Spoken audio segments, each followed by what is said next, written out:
অবশেষে হামজা চৌধুরীর পরে সমিত সোমেও বাংলাদেশের লাল সবুজ জার্সি গায়ে মাঠে নামবে, এটা তো এখন কনফার্ম।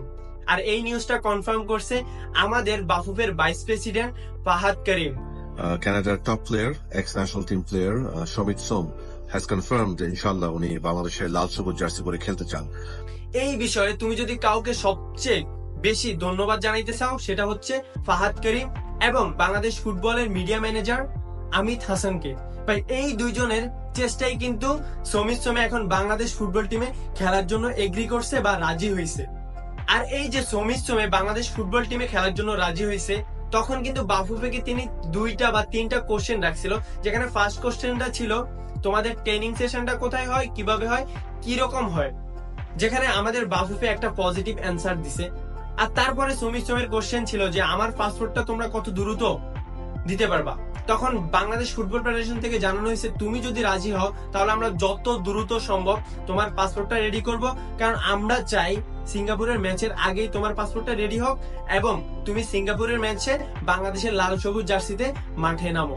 তারপরের কোশ্চেনটা ছিল বাংলাদেশের যে নেক্সট ম্যাচ সিঙ্গাপুরের এগেনস্টে ওইটা কোন জায়গায় হবে। তখন এটা জানানো হয়েছে যে বাংলাদেশের ন্যাশনাল স্টেডিয়ামে এই ম্যাচটা হবে। তখন উনি এটা নিয়ে ভাবছে এবং বাংলাদেশের আবহাওয়া সম্পর্কে কোশ্চেন করছে। তারপরে কানাডায় যেহেতু উনি থাকে, ওই আবহাওয়ার সাথে বাংলাদেশের আবহাওয়াতে এসে ম্যাচ করতে পারবে নাকি, ওই জিনিসগুলো নিয়ে ভাবলো। তারপরে কিন্তু তিনি এগ্রি করে ফেলছে বাংলাদেশ ফুটবল টিমে খেলার জন্য। ভাই এখন ভাই বাংলাদেশের মিডফিল্ডটা হচ্ছে দক্ষিণ এশিয়ার মধ্যে সবচেয়ে স্ট্রং মিডফিল্ড। এখানে কোনো কোশ্চেন হবে না, কোনো তর্ক হবে না। অবভিয়াসলি দক্ষিণ এশিয়ার সবচেয়ে স্ট্রং মিডফিল্ড হচ্ছে বাংলাদেশে, যেখানে হামজা চৌধুরী, যেখানে সমিত সোমে খেলে। এখন আমাদের কিন্তু একটা আকাঙ্ক্ষা ছিল যে হামজা চৌধুরী আসার পরে হামজা চৌধুরীকে ডেলিভার করার মতো ওই রকম কোনো প্লেয়ার বাংলাদেশ টিমে নাই। এখন তো একজন হয়ে গেছে, সেটা হচ্ছে সমিত সোমে।